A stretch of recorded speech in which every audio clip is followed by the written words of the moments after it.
Plate would greater का question है, stiffness requirement के बारे में बात चल रही है। तो क्वेश्चन क्या पूछ रहा है, क्वेश्चन में दिया गया है कि फ्लेंज प्लेट जिसकी साइज़ 350 mm इंटू 16 mm है और बेब प्लेट कितना है 500 mm इंटू 6 mm। तो क्वेश्चन में क्या पूछ रहा है, क्वेश्चन पूछ रहा है कि टाइप्स ऑफ स्टीफनर्स कितनी रिक्वायर्ड होगी, ठीक है इसके अंदर। तो इसका बेसिक पैरामीटर्स क्या होता है, इसके अंदर जो डी दे रखा है, डी की वैल्यू कितनी दे रखी 500, थिकनेस ऑफ बेब कितनी दे रखी है 6 mm, ये दे रखी बेब के बारे में। अब बात करते हैं इसके रेशियो के बारे में। तो रेशियो क्या होता है, इसका रेशियो होता है D by T W. D by T W, तो डी कितना दे रखा है 500, टी डब्ल्यू कितना दे रखा है 6 mm। तो इसको काटेंगे तो 6×5 = 45, 6×5 = 30, 6×8 = 36, 100×42, 6×48, ठीक है। तो 8 3 कितना बचेंगे, अब 3 बचेंगे, तो यह आ जाएगा 83.3। अब बात करते हैं कोडल प्रोविजंस के बारे में। तो बेस्ड ऑन होता है किस पे, depth by thickness of web पर। अगर क्या कह रहा है, अगर डी बाई टी डब्ल्यू जो रेशियो लेस देन 85 है तो अनस्टीफन्ड ग्रेडर होगी, मतलब कि स्टीफनर्स की रिक्वायर्ड नहीं होगी। तो अपने पास वैल्यू कितनी आई है 83। और पहली कंडीशंस में क्या दे रखा था कि ये जो थिक डेप्थ और थिकनेस, बेब थिकनेस का जो रेशियो है अगर लेस देन 85 से होगी तो आपको कोई भी स्टीफनर्स की रिक्वायर्ड नहीं होगी। और अगर आपको 85 एप्सिलॉन से लेके 200 एप्सिलॉन के बीच में डी बाई टी डब्ल्यू का रेशियो है तो आपको स्टीफनर्स की ज़रूरत पड़ेगी, ठीक है। वर्टिकल स्टीफनर्स की रिक्वायर पड़ेगी आपको C1 C2। नेक्स्ट आता है कि अगर स्टीफनर्स आपकी 200 एप्सिलॉन से लेकर 250 एप्सिलॉन के बीच में, तो वर्टिकल प्लस 1 लॉन्गिट्यूडनल स्टीफनर्स 80.2D पर रिक्वायर्ड होगी, ठीक है। उसके बाद बात कर रहा है कि अगर जो डी बाई टी डब्ल्यू का रेशियो 250 एप्सिलॉन से लेकर 345 एप्सिलॉन के बीच में आ गई तो आपको वर्टिकल स्टीफनर्स की ज़रूरत तो पड़ेगी, पर 2 लॉन्गिट्यूडनल स्टीफनर्स की और ज़रूरत पड़ेगी कितने पे, 0.2D और 0.5D पर, ठीक है। तो अब बात करते हैं टाइप्स ऑफ स्टीफनर्स के बारे में। तो जो ए और बी जो है ये वियरिंग स्टीफनर्स हैं, C1 C2 जो हैं ये इंटरमीडिएट वर्टिकल स्टीफनर्स हैं, और डी ई जो होता है वो लॉन्गिट्यूडनल स्टीफनर्स हैं। वो डायग्राम में दे रखा, डायग्राम मेरे पास में है नहीं, ठीक है। तो कैलकुलेशन की चेक मार लेते हैं। डी बाई टी डब्ल्यू = 83.33 आया था आपके किस कंडीशन और किस क्राइटेरिया के बीच मारा, डी बाई टी डब्ल्यू के क्राइटेरिया में, which is less than 85। So the conclusion is that there is no requirement of the stiffeners. So की आइडियाज़ के बारे में बात कर लेते हैं जो आपको हमेशा याद रहना चाहिए। पहला आता है स्टीफनर्स किस पे डिपेंड करता है, बेब स्लेंडरनेस रेशियो पे, और वो क्या होता है डी बाई टी डब्ल्यू। अगर हम बात करते हैं कि लोअर रेशियो होगा तो स्टेबल वेब होगा, किसका, स्लेंडरनेस का। सो नो स्टीफनर्स नीडेड, ये विशेष ध्यान रखना है। नेक्स्ट चलते हैं बेब बकलिंग के बारे में। बेब बकलिंग क्या कहती हैं, ये इफेक्टिव डेप्थ ऑफ बेब होता है। क्वेश्चन क्या पूछ रहा है, क्वेश्चन में दिया गया कि buckling of web depend on the restraint of flange, ठीक है। जो बॉटम फ्लेंज है वो restraint against lateral deflection and rotation, and जो टॉप फ्लेंज है वो also restraint against lateral deflection and rotation. तो इफेक्टिव डेप्थ ऑफ बेब क्या होगा, तो ये D1/2 हो जाएगा, तो कितना आ जाएगा 0.5D। Buckling of web depend on the restraint of the flange, ठीक है। तो बॉटम जो फ्लेंज है वो रेस्ट्रेंट है against lateral deflection and rotation के, और जो टॉप फ्लेंज है वो भी रेस्ट्रेंट है अगेंस्ट लेटरल डिफ्लेक्शन और रोटेशन के बीच में। कंसेप्ट समझते हैं बेब बकलिंग का। क्या कह रहा है कंसेप्ट कि ये किस लिए होता है, due to vertical compressive stress की वजह से होता है। ये कहता है कि अगर स्ट्रेस ग्रेटर देन होता है क्रिटिकल बकलिंग स्ट्रेस से, तो web behave like a column की तरह बिहेव करता है। कब, जब स्ट्रेस ज़्यादा है क्रिटिकल स्ट्रेस से, तो जो बेब होती हैं वो कॉलम की तरह बिहेव करने लग जाती हैं। और ये किस लिए होता है, ये इसलिए होता है क्योंकि वर्टिकल कंप्रेसिव स्ट्रेस होता है। अब बात करते हैं की फैक्टर्स के बारे में कि बकलिंग जो होती है वो डिपेंड ऑन होती है restaurant provided by the flange. Buckling किस चीज़ पे भी डिपेंड करती है, वो इस चीज़ पे डिपेंड करती हैं कि जो फ्लेंज के द्वारा जो रेस्ट्रेंट किया जा रहा है वो भी इसी चीज़ पे डिपेंड करते हैं। कोई कुछ इसने अजम्पशंस दे रखा है, बात कर रहा है कि bottom flange always restaurant against lateral deflection and rotations. Good job. अब बात करते हैं effective depth based on the top flange conditions. किस किस पे? जो इफेक्टिव डेप्थ हैं वो बेस्ड होती हैं टॉप फ्लेंज कंडीशंस पे। यहाँ पर 4 कंडीशंस दे रखी हैं। 4 कंडीशंस कौन कौन सी हैं? एक तो D1/2, 2D/3, D1 और 2D। अब एक एक कुछ समझ लेते हैं कि वैल्यू कैसे आई है। ए में बोलता है कि restaurant against lateral deflection and rotations. क्या बात की है उसने कि भाई रेस्ट्रेंट किया जा रहा है उसको किसके अगेंस्ट? डिफ्लेक्शन और रोटेशन के अकॉर्डिंग, मतलब डी आर को D1/2 वैल्यू को दे देगा ये। नेक्स्ट कह रहा है फिर से कि रेस्ट्रेंट अगेंस्ट डिफ्लेक्शन, डिफ्लेक्शन के अगेंस्ट तो उसे रेस्ट्रेंट किया गया है but not rotation, rotation free है, रोटेशन हो रहा है मतलब रोटेशन को रेस्ट्रेंट नहीं है। तो अब उस स्थिति में इफेक्टिव डेप्थ क्या होगी? तो उस स्थिति में इफेक्टिव डेप्थ होगी 2/3 इंटू D1। अगला केस देता है केस सी में वो बोल रहा है कि रेस्ट्रेंट अगेंस्ट रोटेशन, रोटेशन के अगेंस्ट रोटेशन है बट नॉट लेटरल डिफ्लेक्शन। इस बार क्या कह रहा है कि उसने रोटेशन को रेस्ट्रेंट कर दिया है और जो लेटरल डिफ्लेक्शन है उसको रेस्ट्रेंट नहीं किया है। तब यहाँ पर सिंपल सा इफेक्टिव डेप्थ आ जाएगी D1।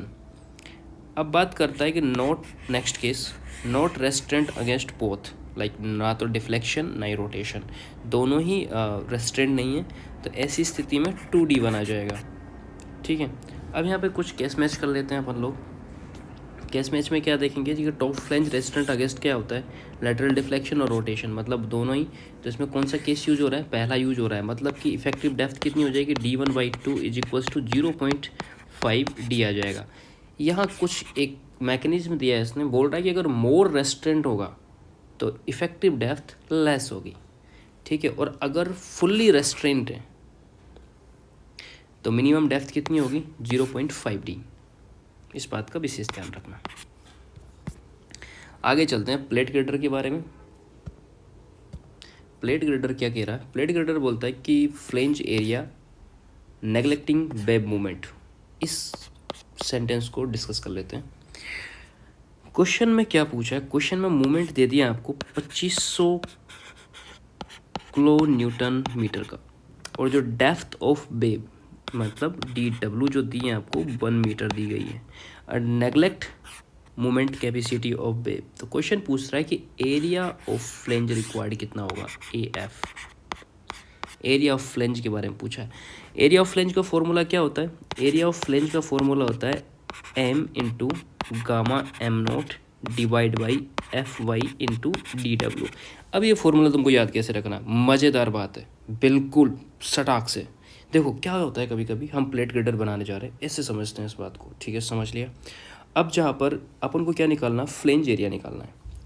दूसरी चीज़ की ज़रूरत क्या पड़ेगी इसके अंदर? अपन को मूवमेंट की ज़रूरत पड़ेगी। ठीक है, मूवमेंट की हमेशा ज़रूरत पड़ती है। मूवमेंट हमेशा ज़्यादा आता है तो मूवमेंट को हमेशा ऊपर पटक देते हैं, क्योंकि मूवमेंट हमेशा ज़्यादा ही होता है। पार्शियल फैक्टर सेफ्टी कहीं भी लगाओ, किधर भी लगाओ, नीचे से लगाया जाता है। अब आती है yield strength. Yield strength partial factor के साथ में मल्टीप्लाई कर देते हैं, पर सच में तो ये गलत कर रहा है इस जगह पे। मुझे कुछ और सोचना पड़ेगा, ये तरकीब काम में नहीं आ रही है। ठीक है, और दूसरा लगा लेते। मूवमेंट को क्या कर दिया आपने? मूवमेंट को हमेशा पार्शियल फैक्टर फैक्टर के साथ में मल्टीप्लाई करने के बाद में आप क्या निकाल सकते हो? एक डिज़ाइन लोड। डिज़ाइन लोड निकालने के लिए डिवाइड किया जाता है Fy × DW से। ठीक है, ऐसे ऐसे याद रखना है। तो आपको फॉर्मूला पता चल गया कि क्या होता है? AF = M × Γ/m0 / Fy × DW। Area of flange हो गया, डिज़ाइन बेंडिंग मोमेंट हो गया, Γ/m0 जो था पार्शियल सेफ्टी फैक्टर कितना लिया? 1.1 ले लिया, Fy ले लिया, yield strength 250, DW depth of. अब इसका कैलकुलेशन कर लेते हैं। हमको M दे रखा है, DW दे रखी, वैल्यू पुट करेंगे 2500 × 10⁶ × 1.1 डिवाइड बाई 250 × 1 × 10⁻3, क्योंकि डेप्थ ऑफ वेव कितनी दे रखी है? 1 मीटर दे रखी है। तो इसको सॉल्व करने के बाद में ये से ये ख़त्म, इससे यहाँ 3 बच जाएगा, 25 दूना 50, नहीं एक बार हो जाएगा 11, तो ये हो जाएगा 11,000 mm²। सो वेव को इग्नोर कर दिया जाएगा। Flange carry full movement. ठीक है। अगर वेव को अगर इग्नोर कर देगा तो फ्लेंज ही पूरा मूवमेंट कैरी करेगा। अगर डेप्थ लार्ज है तो स्मॉलर फ्लेंज एरिया की रिक्वायरमेंट होती है। क्या बोल रहा है वो, अगर डेप्थ बहुत ज़्यादा है ना तो आपको जो फ्लेंज एरिया की रिक्वायरमेंट होगी वो कम होगी। नेक्स्ट बात करते हैं buckling of built up channel section. इसके अरेंजमेंट्स के बारे में बात करेंगे। Buckling of built up channel section का अरेंजमेंट। क्वेश्चन में क्या दिया गया है कि 2 आइडेंटिकल चैनल सेक्शन है, 2 ऐसे चैनल सेक्शन है जिसकी स्पेसिफिकेशंस आपको पता है। क्या दे रखा है, जिनकी जो लेंथ इफेक्टिव लेंथ सेम है, moment of inertia about X axis same है, एरिया भी दोनों का सेम है, स्पेसिंग बिटवीन चैनल ये भी सेम है। ठीक है, तो 2 अरेंजमेंट 1 और सेकंड है। तो पूछा है कि which arrangement has more chance to buckle about X axis.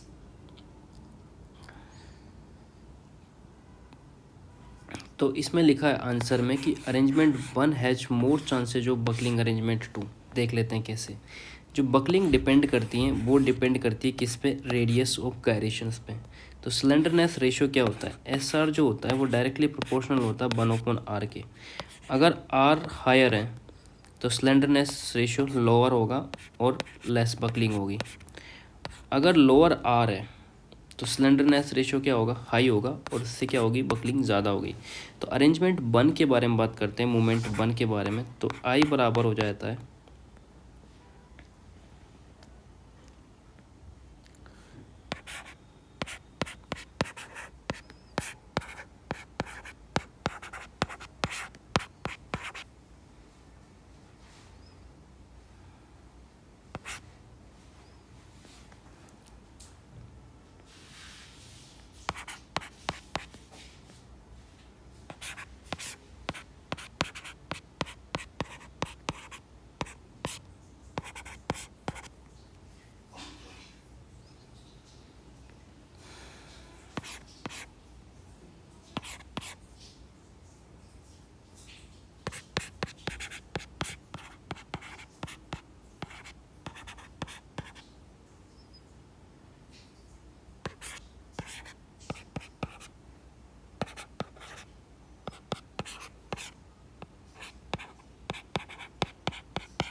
तो अगर दोनों का कंपैरिजन करें इनके बीच में एस एक्स से are same for both arrangement, बस s/2 plus X greater than s/2 minus X, therefore r2 greater than r1 हो जाएगा। तो slenderness ratio of 2 less than slenderness ratio of 1। ठीक है, तो large spacing from the CG तो higher radiation gyration, arrangement second more spread more stable. तो arrangement 1 जो है लेस स्प्रेड है और मोर बकलिंग होगी इसके अंदर। अच्छा क्वेश्चन है। नेक्स्ट बात करते हैं प्लेट गिर्डर स्टीफनर्स के बारे में। क्या पूछ रहा है, plate girder simply supported beam है, कंसंट्रेट लोड एक्टिंग हो रहा है, PQ along the beam axis that is longitudinal stiffeners, RS जो है वो बिटवीन फ्लैंजेस हैं, तो स्टीफनर्स ट्रांसफर्स हो जाएगा।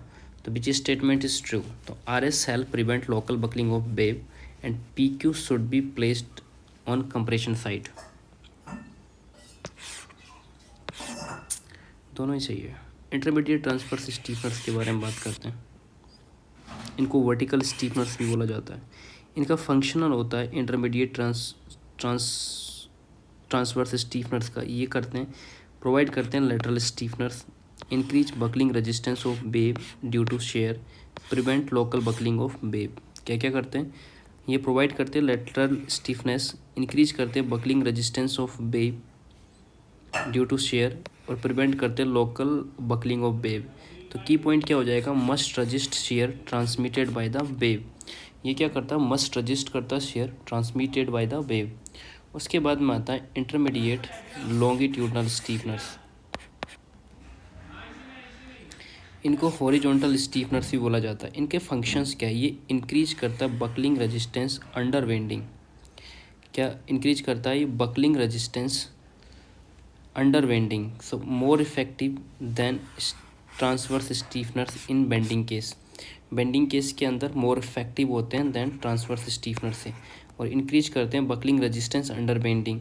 प्लेसमेंट की बात करते हैं इन compression zone of wave. In compression zone of wave में जो उसकी पोजीशन होती है वो फर्स्ट स्टीफनर्स होता है at 1/5 distance from the compression flange से। तो इसका क्या नेचर होता है? इसका नेचर होता है नॉट कंटिन्यूसली, इसका नेचर होता है प्रोवाइडेड बिटवीन वर्टिकल स्टीफनर्स होते हैं। इंपॉर्टेंट पॉइंट्स की बात करते हैं फ्लेंज में, ये रजिस्ट करता है बेंडिंग मूवमेंट, ठीक है, और जो वेव होता है वो रजिस्ट करता है शेयर फोर्स। तो फाइनल आइडिया क्या हो जाएगा इसका, जो वर्टिकल जो है वो कंट्रोल करता है shear buckling of web, horizontal वो कंट्रोल करता है bending buckling. A compression zone is critical for steepness placement. Next बात करते हैं plate girder and stiffeners and web buckling के बारे में। Plate girder, stiffeners and web buckling. Question में क्या दे रखा है कि statement about the plate girder 1 to 5 which statements are correct. तो यहाँ तीनों स्टेटमेंट थी, इसने 1 2 3 सही है, 4 5 गलत है। देख लेते हैं। Intermediate transverse stiffeners prevent buckling due to inclined compressive stress, that is shear। दूसरा inclined compressive वही होता है जो shear होता है। longitudinal stiffeners prevent buckling due to bending compression। भाई जो longitudinal stiffeners होते हैं ना उसका काम होता है prevent करता है buckling due to bending compression। Both stiffeners used to check wave buckling। Transverse stiffeners transverse load, ये इनकरेक्ट है, इसका ये फंक्शन नहीं है, not their function. Stiffeners design as axially loaded member, ये भी इनकरेक्ट होगा। अब बात करते हैं ट्रांसवर्स स्टीफनर्स के बारे में। Provided vertically along the span, ये वर्टिकली प्रोवाइड किया जाता है अलोंग द स्पैन के। इसके जो फंक्शंस होते हैं वो फंक्शंस क्या होते हैं? Increase buckling resistance of wave, ये क्या इंक्रीज करता है? ये इंक्रीज करता है, ये इंक्रीज करता है बकलिंग रेजिस्टेंस ऑफ वेव, और ये रजिस्ट करता है inclined compressive stress due to shear. क्या करता है? ये रजिस्ट करता है inclined compressive stress due to shear. अब बात करते हैं लॉन्गिट्यूडनल स्टीफनर्स के बारे में। तो लॉन्गिट्यूडनल स्टीफनर्स जो होते हैं उनको हॉरिजॉन्टल स्टीफनर्स भी बोला जाता है। इनका फंक्शन होता है प्रिवेंट करना किसको? वेव बकलिंग को। और वेव बकलिंग किसकी वजह से होती है? बेंडिंग कंप्रेशन की वजह से वेव बकलिंग होती है, ठीक है। अब दोनों जो स्टीफनर्स है वो यूज्ड होते हैं together to check web buckling. दो हॉरिजॉन्टल और वर्टिकल स्टीफनर्स होते हैं ना, उनको चेक किया जाता है किस लिए? वेव की बकलिंग के लिए। और अदर स्टीफनर्स भी यहाँ पर यूज होते हैं, उनके भी हम फंक्शंस चेक कर लेते हैं। बात आती है एंड बियरिंग स्टीफनर्स के बारे में। एंड बियरिंग स्टीफनर्स जो होते हैं वो प्रोवाइड कहाँ करते हैं? सपोर्ट पर। कहाँ प्रोवाइड करते हैं? सपोर्ट पर। और जो लोड बियरिंग स्टीफनर्स हैं वो कहाँ प्रोवाइड करते हैं? कंसंट्रेटेड लोड 8 लोड पर।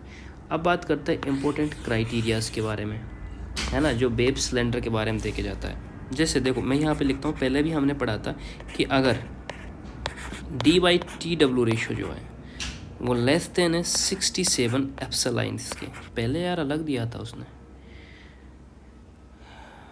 ठीक है। तो हमको क्या ज़रूरत पड़ेगी? 9 स्टीफनर्स की ज़रूरत पड़ेगी, कोई स्टीफनर्स की ज़रूरत नहीं पड़ेगी। Then you need to be 9 स्टीफनर्स।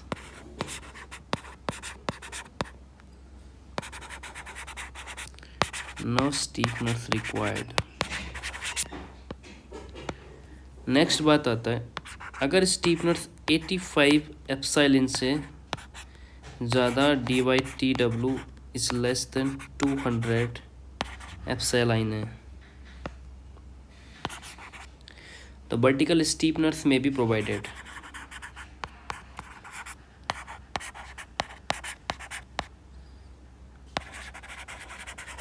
vertical stiffeners may be provided।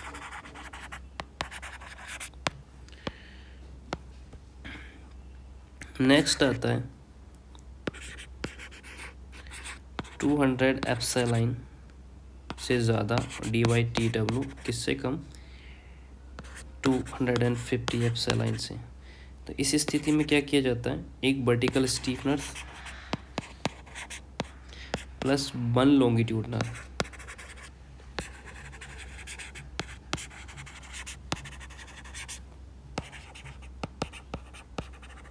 कितनी डिस्टेंस पे, 0.2 डी पर। दूसरा आता है कि अगर मान ले जो D by T W ratio है वो किसके बीच में, 250 एप्सिलॉन से लेके 345 एप्सिलॉन के बीच में। तो वर्टिकल तो प्रोवाइड किया ही जाएगा, पर उसके साथ में 2 longitudinal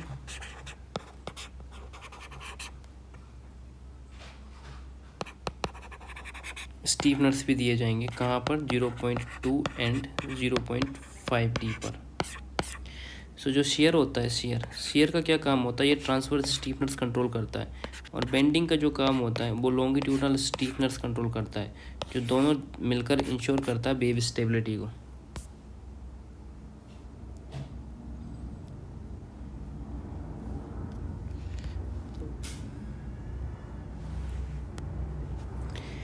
beam to column connections, effect of torsion की बात करते हैं। क्या क्वेश्चन में क्या पूछ रहा है, क्या गिवन है कि beam to column connection in steel constructions.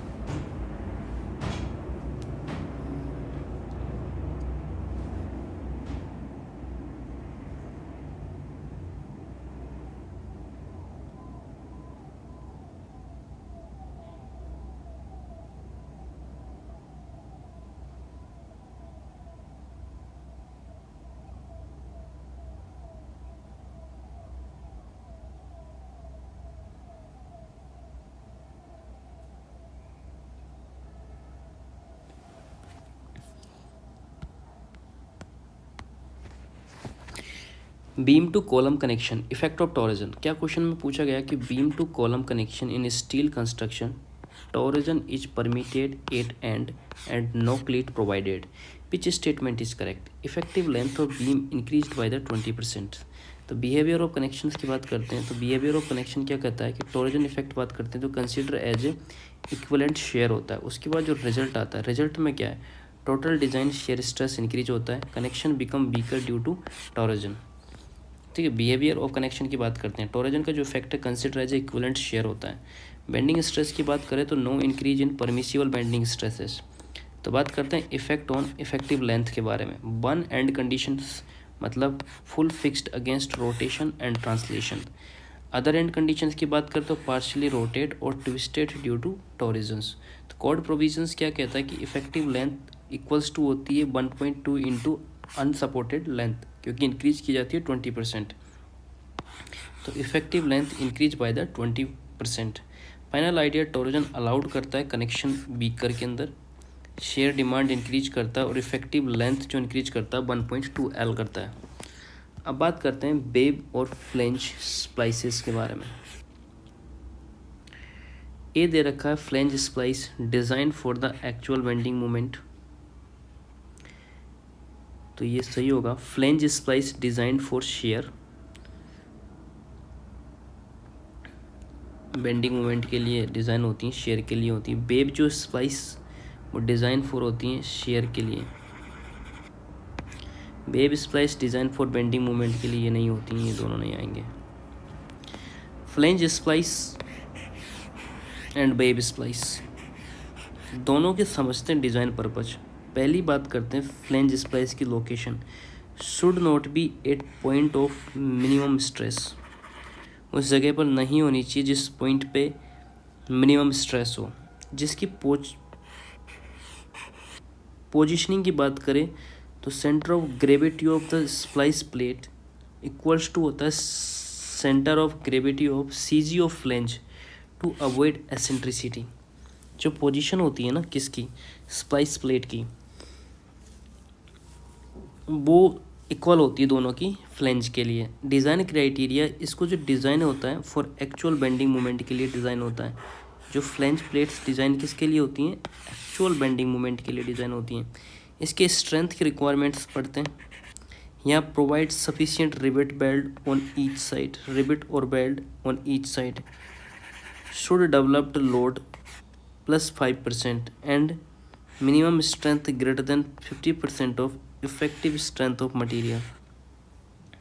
क्या minimum of effective strength of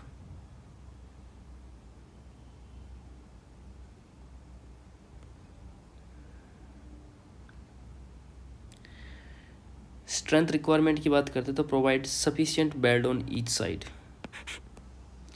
should be developed load +5%, minimum strength greater than 50% of the effective strength of material होता है।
बेब स्प्लाइस की बात करते हैं। डिज़ाइन पर्पज जो है वो design to resist shear force at a section होता है। इसमें बोल्ट बिहेवियर की अगर बात समझे बेब स्प्लाइस के अंदर तो ये सब्जेक्ट होता है किसमें, शेयर फोर्स में। Also subjected to twisting movement, so due to eccentricity of shear from bolt centre line. Final ideas की बात करें तो जो फ्लेंज रजिस्ट करती है बेंडिंग, रजिस्ट बेंडिंग और डिज़ाइन फोर होती है बेंडिंग मूवमेंट के लिए। जो वेव होती हैं वो शेयर रजिस्ट करती हैं और डिज़ाइन फोर होती हैं शेयर के लिए। तो दोनों स्टेटमेंट्स ही करेक्ट होंगे, ए और सी। नेक्स्ट बात करते हैं पर्लिन्स के बारे में। Perlin maximum bending movement. Question में क्या पूछ रहा है कि एक आई सेक्शन की पर्लिंग है जिसका स्पैन 6 मीटर है और टोटल यूडीएल जो है वो 15 किलो न्यूटन का है। तो मैक्सिमम बेंडिंग मोमेंट उसने पूछा है। सो बिहेवियर ऑफ पर्लिन्स के बारे में बात करते हैं। तो लोड जो एक्टिंग होता है उसके ऊपर डेड लोड, लाइव लोड और wind load normal to the roof होता है। कौन कौन सा? DLW पर्लिन पर एक्ट होता है, डेड लोड होता है, लाइव लोड होता है और बिंड का होता है। जिसका रिजल्ट क्या होता है, इसके अंदर बाइएक्सियल बेंडिंग होती है। क्या होती है? बाइएक्सियल बेंडिंग। सो क्लोज 8.9 के अकॉर्डिंग जो अजम्पशन है, purlin designed as a continuous beam. Purlin कैसे डिज़ाइन होती है? कंटिन्यूस बीम के लिए। तो इसका जो मैक्सिमम बेंडिंग मोमेंट होगा किसका? पर्लिन का, वो होगा WL/10 हो जाएगा। तो W कितना दे रखा है आपको? 15 किलो न्यूटन। L दे रखा है आपको 6 / 10। सो ये हो जाएगा आपका 90 / 10 और ये 9 किलो न्यूटन पर मीटर हो जाएगा। फाइनल बात करें कि पर्लिन का जो बिहेवियर है एज ए कंटिन्यूस बीम होता है। इसके अंदर जो यूज होता है शॉर्टकट बेंडिंग मोमेंट के लिए कि वो क्या होता है? WL/10 होता है। अब बात करते हैं plastic modulus and shape factor in yield stresses. Question क्या पूछ रहा है कि प्लास्टिक मोमेंट ZP दे रखा है आपको 5 × 10⁴। शेप फैक्टर जो दे रखा है वो दे रखा है 1.2। प्लास्टिक मोमेंट कैपेसिटी MP जो दे रखी है वो 120 किलो न्यूटन मीटर दे रखी है। यील्ड स्ट्रेस सिग्मा होती हैं, ठीक है। और जो करेक्ट जो होता है 240 Nm/mm² होता है। कंसेप्ट की बात करते हैं तो शेयर फैक्टर्स में होता है। इसकी डेफिनेशंस क्या होती हैं? Ratio of plastic movement capacity तो elastic movement capacity. Shape factor का क्या कंसेप्ट होता है? शेप फैक्टर क्या होता है?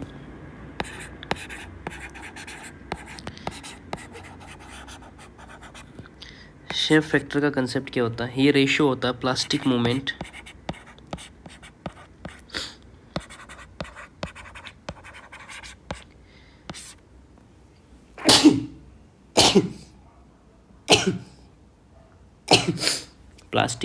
To the elastic movement. Shape factor का जो फॉर्मूला होता है ZP/ZE होता है, इसको MP/MY भी बोला जाता है। शेप फैक्टर्स की जो कुछ स्टैंडर्ड वैल्यू होती हैं, रेक्टेंगुलर के लिए जो होती हैं वो होती हैं 1.5, सर्कुलर के लिए जो होती हैं 1.7 होती हैं, और जो ट्रायंगुलर के लिए होती हैं वो होती हैं 2.34। ठीक है, आपको ये चीज़ ध्यान में होनी चाहिए। रेक्टेंगुलर के लिए कितनी होती है? 1.5, सर्कुलर के लिए कितनी होती है? 1.7, ट्रायंगुलर के लिए कितनी होती है? 2.34 होती हैं। ठीक है, तो रिलेशंस क्या यूज हो रहे हैं इस जगह पे? रिलेशंस यहाँ पर जो यूज होते हैं वो होते हैं plastic movement. Plastic movement MP के लिए क्या होता है? वो होता है ZP इंटू सिग्मा वाई। और यील्ड स्ट्रेस के लिए क्या होता है? यील्ड स्ट्रेस के लिए होता है MP/ZP। किसके लिए? यील्ड स्ट्रेस के लिए। और प्लास्टिक सेक्शन के लिए क्या होता है? प्लास्टिक सेक्शन के लिए जो होता है वो ये होता है ZP इंटू सिग्मा वाई। और यील्ड स्ट्रेस ये की तो फॉर्मूला है, इसको इससे बदल के लिख दिया इसने, है ना, इसको इसके नीचे दे दिया है। ये प्लास्टिक मूवमेंट हो गया और ये यील्ड मूवमेंट हो गया, सिग्मा बाई MP/ZP। तो सबसे पहले प्लास्टिक आपको यील्ड स्ट्रेस याद रखना है ना। यील्ड स्ट्रेस कैसे याद रखना? Sigma Y divide by plastic movement MP divide by ZP section modulus. Calculation देखते हैं। MP की जो वैल्यू दे रखी है प्लास्टिक मॉडुलस वो दे रखी है 120, और जिसको लिखेंगे 120 इंटू 10⁻³ ZP जो दे रखा है वो दे रखा है 5 इंटू 10⁻⁻4। इसको अप्लाई कर देते हैं सिग्मा वाई के अंदर, तो ये आ जाएगा 120 इंटू 10⁻³ डिवाइड बाई 5 इंटू 10⁻⁻4। ठीक है, जिससे क्या रिजल्ट निकल के आएगा? सिग्मा वाई बराबर जो आएगा वो आएगा 240 into 10⁻6 newton metre square. So final Z Y बराबर तो 240 MPa is equals to 240 newton per mm square होता है। तो फाइनली जो यूज होगा मैप MP वो क्या होगा? ZP into sigma Y directly